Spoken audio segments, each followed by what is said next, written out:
All right. Get those fins ready, everyone, because today we are going deep. Like literally, we're diving deep into what you need for your very first time underwater. I love it. So picture this. You're on a boat, the sun is out, the water's sparkling, and you are so ready to get in.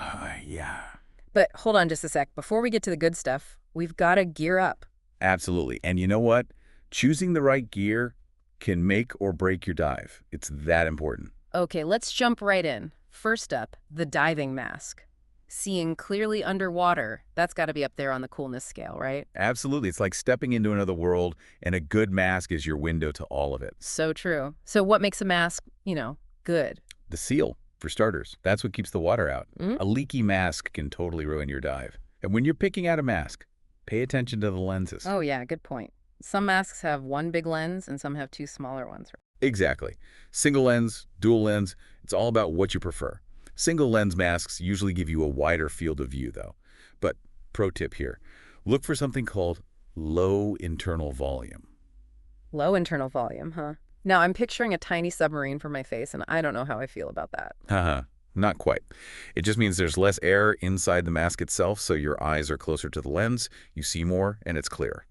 Game changer for beginners, trust me. That makes sense. I wish someone had told me that when I was starting out. Okay, so what about those of us who wear glasses? Do we have to sacrifice clear vision underwater? Not at all. Lots of masks have prescription lens inserts these days, so no worries there. And while we're on the topic of clear masks, let's not forget about fogging. Ooh, foggy masks. The underwater equivalent of trying to see through a steamy shower door. Not fun. The worst. A good anti-fog solution is your best friend. Rinse that mask with fresh water after each dive and use that anti-fog religiously. Oh, and for brand new masks, there are some special anti-fog treatments you can do. Trust me, your eyes will thank you. Noted. Crystal clear vision. Here we come.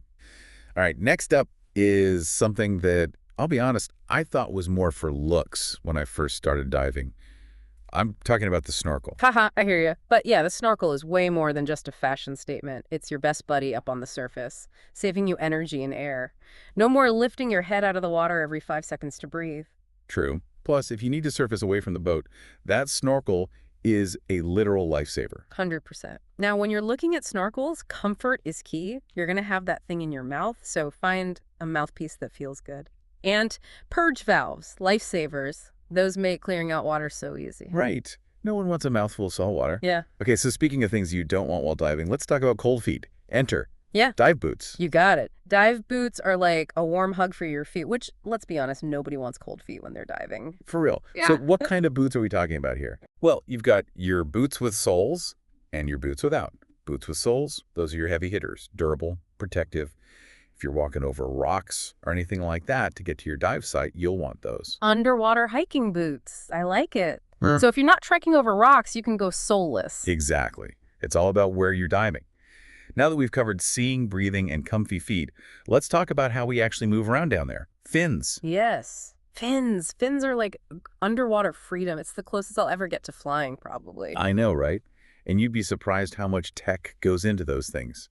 Nerves, jet systems, Venturi systems, all designed to make your kicks as efficient as possible. Hold on. Did you say nerves? Like in the fins? Yep. The nerves are these flexible channels that run along the fin blade. They basically help the fin bend and flex the way a fish's tail does. Less drag, smoother movement. It's pretty cool. That is really cool. Okay, so with all these different fin designs, how do we even choose? It's all about finding what works for you. Stiffer fins are powerful, but they require more leg strength. Not ideal for beginners. So you're saying I shouldn't start with the super-powered fins? Probably not. Start slow, find your fin legs, then level up. Mm. Now, you'll also need to decide between open heel and full foot fins. Yeah. Open heel you wear with boots, full foot you go barefoot, or with neoprene socks. Gotcha. So it's like choosing the right car. You want something that suits your driving style. Exactly. And trust me, you don't want to start your diving journey with fins that feel like driving a race car on your first try. I can imagine. Okay, so we've got our masks, our snorkels, boots, and fins.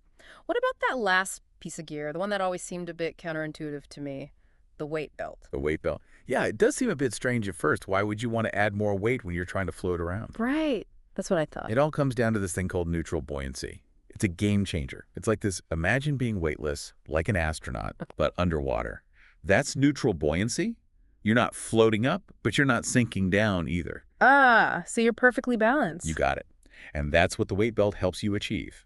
See, our bodies naturally want to float, especially with a wetsuit on. Right, right. So the weight belt counteracts that, allowing you to comfortably explore the underwater world without constantly fighting to stay down. Makes sense. So how do you figure out how much weight you need? Is it just a standard amount or... Good question. It's definitely not one size fits all. It varies depending on your body type, how thick your wetsuit is. Even the saltiness of the water can play a role. Wow, I had no idea. Yeah. Saltier water is denser, so you might need a bit more weight in the ocean than you would in a freshwater lake, for example. Okay, good to know. It's like a little underwater physics puzzle. It is. But don't worry, it's not as complicated as it sounds. Your dive instructor will help you figure out the right amount of weight during your training. They'll teach you how to do a buoyancy check before each dive. Buoyancy check, that sounds important. Absolutely. It's a quick safety check to make sure you've got just the right amount of weight. Speaking of safety, Oh, here we go. Safety lecture time. not a lecture, just a friendly reminder. Your weight belt.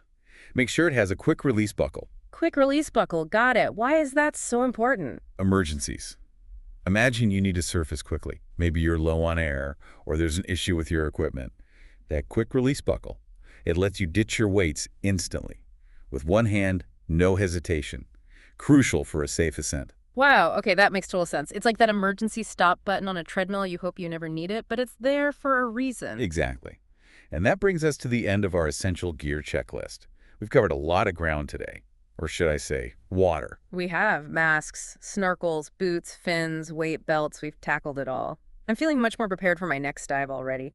But now I'm curious, what about all the other cool diving gadgets I've seen? Like dive computers, BCDs, those fancy underwater lights? I was wondering when you were going to ask about those. Dive computers, BCDs, lights, they're like leveling up your diving game. And trust me, we're going to dive into all of that.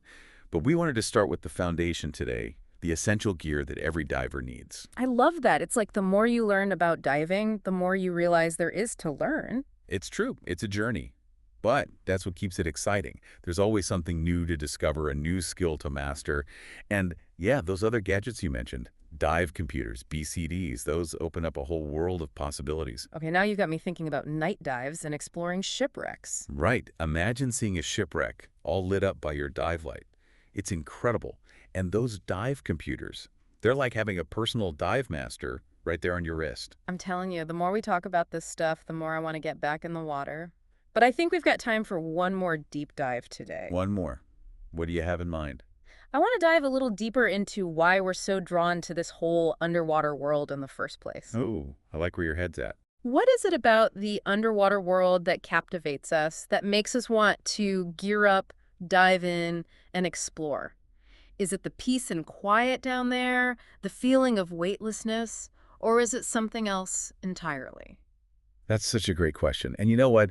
I think it's different for everyone, but there's definitely something magical about it. It's like entering a different dimension. Totally. It's like hitting the reset button on life. Exactly. The everyday world just melts away and you're completely present in the moment, surrounded by this incredible beauty, these amazing creatures.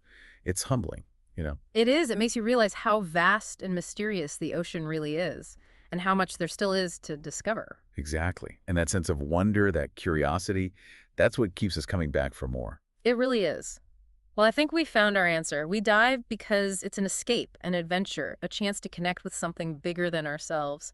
And on that note, I think it's time for us to surface for today. Time flies when you're having an underwater conversation. It really does.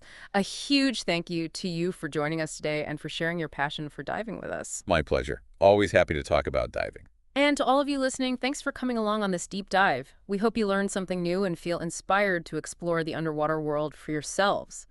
Remember, adventure awaits.